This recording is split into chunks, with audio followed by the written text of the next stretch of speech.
Uburudike jiachilie ila uziza hao si kwangu buzako sema asante kweli ni Mungu tena si hatia kuspendi ya mali papa asante kweli ni Mungu hata ukikosa sema asante kweli ni Mungu na ukipata sema asante kweli ni Mungu kweli ni Mungu kweli ni Mungu Thank you. My name is Lillian Muli and I'm hanging out with the lovely, the beautiful Yemi Alade on the red couch tonight. Big up to DJ Crossfade. He's our man on the ones and twos every Friday right here on 1-1. Please start talking to us. Start sending in your questions to Yemi and I'll forward them to her. Karibu, Kenya. Hello, Mama. You are huge in this country. People love you. I love them more. So everybody's asking, Yemi, what are you up to? What brings you to Kenya? Well, primarily I came over to shoot a video with Sauti Soul. I will be dropping my second album in March, and it's titled Mama Africa, and I have a song with Sauti Soul. So our schedules are very, very like opposite. I'm going to South Africa, they're going to West Africa. So the only way was to bring Moses to the mountain if the mountain wouldn't come to Moses. So we came over here, and luckily, coincidentally, the Swahili version for my song Nagode has received very beautiful reception, and so we said, well, after shooting the video, why don't we stay back and use the opportunity to thank people. So I'm just saying thank you so much for loving my music. Thank you so much for showing me love. Okay, before we get to Nagode, I want to talk about Sauti Soul. How did this relationship come about, and your choice? Actually, you're preferring to work with them in this particular project. How did that come about? Sauti Soul, they're a boy band that I respect so much. Not because they're African, beyond that, because they're talented, they have this bond, they are individuals. On their own, when you separate them, they're individuals with very strong characters. They need each other to, make it work. I just respect them. I'm a big fan, obviously. But we've been paired together on several shows like Coke Studio and stuff. And prior to that, we met on several occasions at different events and awards. But during this particular one with Coke, our last event at Coke Studio, we decided to do a song together. So we created time and we made it happen. Also, Bien, who happens to be a member of Sauti Soul, him and myself are actually judges on a show in Nigeria. It's an African karaoke contest, and we're both judges on the show. Okay. And now to Nagode, your mastery, the particular version where you've done it in Swahili, your mastery of the Swahili language, your proficiency, how did that come about? Anybody watching that video would actually mistake you for a Kenyan or a Tanzanian because your accent, your pronunciation, everything is on point. Wow. Yeah. I'm very, very pleased to hear that. It means that my weeks and weeks of trying to understand it didn't go to waste at all. I'm a bit of a perfectionist, and I also know that our African language is very dicey. There's a way you can pronounce a word, and the word is supposed to maybe praise you, but instead I'll insult you because I'll be insulting you because I've changed the accent. So I had to try and score it so well in my head. It's just my own way of saying thank you. I like my music being so close, you can feel it under your skin. Yeah. Nigerian music has taken over East Africa, actually maybe all of Africa, and it's crossed international borders as well. So let's talk about why Nigerian music is selling so much here currently. Why, in your opinion, for instance, would I enjoy a Yemi Alade jam, a Davido jam, as opposed to, say, something from anywhere else in Africa? Why is Nigerian music being played so much across Africa? My dear sister, I've been asked this question for a long time. I think even for over a year. But I think I've given so many answers that I assumed. But I think long and short, I think nobody really knows the answer. I just know that there's a time for everything. And maybe this is just a time for it to be like this. I cannot explain it. I cannot go into your head or go into the millions of people's heads and understand why they love this certain genre of music. But I'm grateful to be part of this movement. So you spoke about Sauti Sol. How about, you know, other Kenyan artists? Is our music, and I ask everybody this, is our music being played back in Nigeria, like in Lagos, for instance? If you go, you know, to a club or to a party scene or whatever, do people actually know our artists there? Well, I do know that most music played on radio are mostly popular music. Not all my songs get played on radio. Not all Wizkid songs get played on radio. Radio is mostly for popular music, and so every once in a while I do hear Sauti Sol being played on radio. That for sure I know of in Kenya. Other than that, another very huge channel for outreach would be TV. And a few East Africans have their videos up to top-notch quality and are playing steady on all the TV stations. That I can testify to because I watch TV sometimes. But I think that's as far as it gets. Yes. Okay. So in promoting your music, Yemi, would you consider yourself more Afrocentric, or are you looking for a more diverse audience, you know, the world over, or are you particularly passionate about spreading your music across Africa? I'm passionate about Africa. Africa has blessed me, and I'll forever be indebted, forever be grateful to Africa. But music wasn't made for Africa alone. Music is a global language that even the Chinese can understand when they don't even understand what you're saying.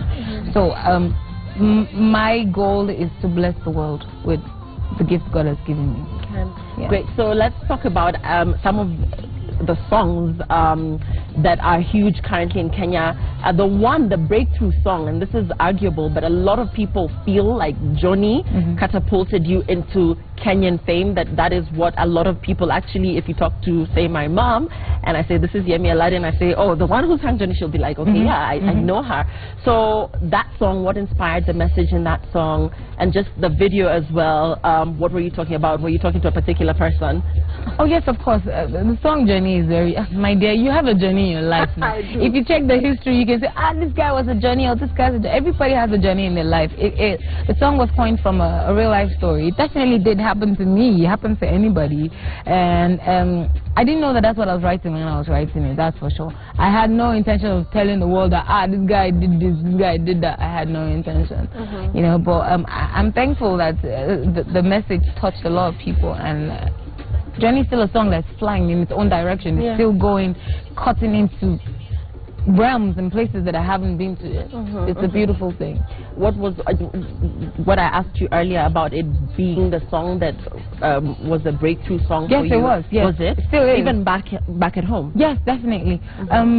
Of course, in Nigeria, I had released about maybe 10 songs before Johnny, and truth be told, even when Johnny popped off, when I started traveling a lot, people also started referring to some of my old songs. Like, oh, I didn't know it was you that sang this song, and blah blah blah. But definitely, Johnny brought about that, you know, turning point in my life as an artist. And after that, you know, everything you touch seems to turn into gold. You know, Pose, Kissing Me, Taking Over Me. You know, just a lot of the songs you've done. But for you as an artist, maybe this is an unfair question. Do you feel like there's a particular one that is just your all-time favorite? Oh, I know. Right now I'm torn between two. If we're talking about the songs from my old album, which is King of Kings, I'm torn between Kissing. I love Kissing. The song is actually playing coincidentally in the background right now. Kissing is one of my all-time favorites for some reason. And right now I'm struggling between that and the Swahili version of Nagode, because I can't understand why I don't understand the language, but I'm able to attach some kind of emotion to it. I feel it like it's deep. Yeah. All right, so let's actually ask you about Johnny. So Kissing, the inspiration behind that particular song, is it a feel-good song? Were you singing it to a particular person? Let's get into Kissing and just the inspiration behind that. It's a very, very feel-good song. Most times on my phone, I go to my memo pad, and when I see something happening on the street, I just coin it in one line, just one sentence, and I write it down. So when I go to the studio and I go through my memo, when I see it, I remember the emotions I attached to whatever it is I saw. So that means most times I write things based on fiction or on third-party experience, and sometimes my experience. Kissing is a song I've always wanted to write. I've always wanted to write a song about kissing without coming across as being vulgar or something. I just had that Kissing thing in my head for a long time. I was very tired the day I recorded the song. I was very, very, very tired. I don't know how the melody came, but it made me feel good. So yes, it is a feel-good song. And you know, for a saturated industry such as that in Nigeria, with all the big names, the male ones, I mean, you would argue that perhaps it's even harder work for a female to find their place, and you have found a name for your place in the industry. But you know, in terms of artists that you admire, people that you actually look up to in the industry, who would you say some of those are? Or are you referring to like in Africa or outside Africa? In Nigeria. Yeah. Oh, in Nigeria. I love Omowumi. Omowumi is a very strong woman. She's very vibrant in her she's that African woman. She has that thing, that aura about it. Then I am so in love with P-Square. Like, their hustle, they've been into music for so many years and still they're top notch. Like, they go to a show and people stand up and applaud them like they're applauding a newbie that just hit the first hit. Yeah. They've been having hits back to back to back. You don't mention P-Square and people sit down, they stand up, they jump up, they want to. That's strange because the impression out here is that they are legends, yes, but there's now there's a new place now for the younger upcoming artists. No, of course, the Wizkids and the Davidos and those guys are there, but P-Square. You know, most times when people call artists legends, unfortunately, I have come to realize that when you call someone a legend, mentally what they do is that they put you on the shelf. Oh, he's a legend, our legend. They put you on the shelf. They don't really want to hear your music anymore. They just want to stay stuck to the ones that you released before. But they are that kind of legend, but they are moving trains. They still tour. They still tour the world. They still do shows. They still, when you play music, when any DJ plays music, you definitely still play collabo or something. Yeah. So they're different kind of legends. But the kids, us, the young ones, we're still doing our thing, but that doesn't, they're not coming close to P-Square. Do you know how much they charge? Wow. Do you know they charge $270,000? And people are paying them. You want to know that? That's huge, and it's pretty humble for you to speak so highly of them, because that's how we perceive you as well. That you're at that level. Well, we're getting there little. Most times legends, when they get to a particular age, you start paying them peanuts. They even start begging you to perform. But they're the highest paying African artists. Okay, so collabo-wise, would you be interested in working with them? I would love that. That would be like a dream come true. I love them. They're my mentors. Okay, great. So challenges in the industry, you know, your journey, has it been an easy one? Looking at how far you've come, where you are now, internationally recognized, very highly sought after artist. What has the journey been like? It's been a beautiful journey, I must say, full of ups and downs, challenges, triumphs. If I would start narrating the whole story from the beginning, it would be a very, very long thing. But the way I'd like to coin it in little words would be, initially many years ago, the idea was to move at some point, to move from discomfort to a place of comfort. Now I'm facing my biggest struggles right now, because now I'm trying to, in my comfort zone, because you can say to an extent I'm comfortable, but I'm trying to, in that comfort, find another goal. Or let's say find discomfort, because I could sit down at home and not go anywhere. That is me enjoying my comfort. But I'm in my comfort, I'm finding discomfort. So it's the opposite, and that's the hardest thing to do. So that's the biggest challenge. That's what I'm having to do now. But because the goals keep changing, and my team, a CV Music Group, we're not about now, we're about tomorrow. So the focus is on tomorrow, and please keep tweeting. The hashtag is #OneOnOne. We're talking to Yemi Alade. So, you know, in the industry for you, who is that mentor that you work with? Who is writing your music? Who is helping you take your game to that next level? Well, I write my music, but recently in 2015, that was like the first time I had anyone write music for me. I had 3 songs written by someone else, and it's very hard to get to me, because people sometimes don't. I'm sort of playful in my lyrics, and some people are too serious. You know, so when they bring serious lyrics, I'm like, I can't do anything with this.